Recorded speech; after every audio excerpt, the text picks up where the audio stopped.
months until he or she tires of it is fairly average. Which meant that when I eventually started writing picture books, I tried to always put stuff in that would be fun for adults to read.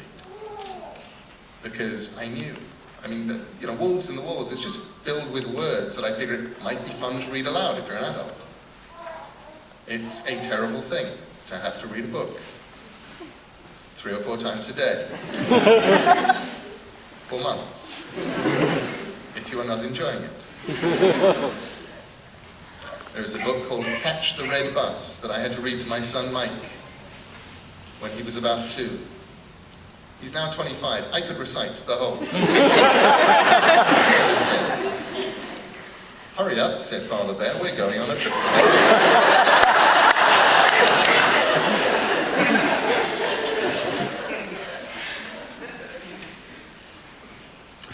Mike, when he was 2, was very much the same person he is now. Right now, he's off. He broke his leg a couple of months ago, riding his bike to work. He works at Google in California. And he and a car tried to occupy the same space, and the car won, which meant he broke his leg. And he really likes doing bicycle things, which means that this weekend, I believe he's taking part in a 540-mile AIDS fundraising bike ride with what is still technically a broken leg. As a father, I do not know how I feel about this. But it's very much part of the course for Mike. When he was 2, what he loved more than anything else in the world was his tricycle. And this was a problem. And it was a huge problem, because we had a house. It was just very, very tall. And pretty much every room in the house was on another floor, and they were linked by stairs. And we didn't have any kind of garden, there was no yard.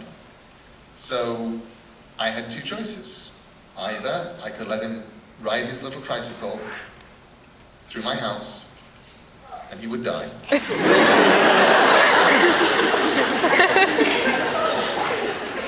And as a parent, I could see problems with this. Or, every day, I would carry him and his tricycle across the little lane to the churchyard over the road. And it was a graveyard that went back about 1,000 years. I was under the impression there were witches buried in it, and was incredibly disappointed as a teenager to actually go and read the wording on the graves that I thought were witches, to realize they were only Protestants. On the good side, they had been burnt. But it took a lot of the magic out of that corner of the graveyard. They were burned by Bloody Mary. Not personally, I think she had people do it for her. And so I would go across this little churchyard, and Mike would climb on his tricycle, and he would just zoom between the gravestones, very, very happily, trundling around. And I would sit with a book in the sun on a bench and look up and see my son happy as a lamb in a graveyard. And I thought, he looks incredibly natural in a graveyard. I thought, there's something incredibly comforting and comfortable about very small boys in graveyards. I thought, if I just forgot about him and went home, maybe they'd keep him.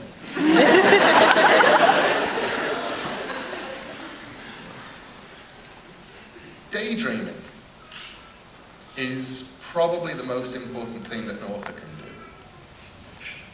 I have a theory that it's the most important thing that anybody can do.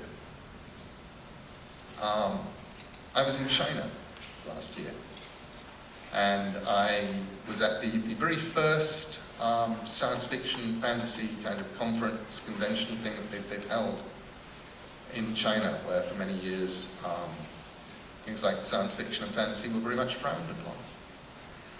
And finally, they had this little conference, and thousands of people came.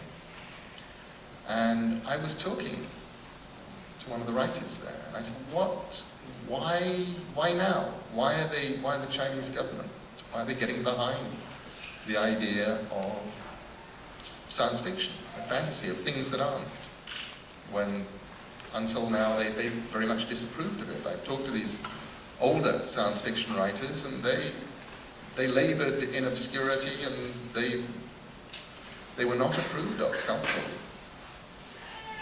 And what I was told was that the Chinese had been rather worried about the fact that, on the one hand, they're incredibly good at building things and making things that people give them to make for them.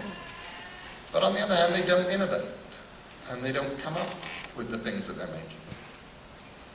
And they'd gone over to the US, and they'd been talking to people at Microsoft and at Apple and at Google, and they'd started to realize that one of the things these people had in common was these people read science fiction and fantasy.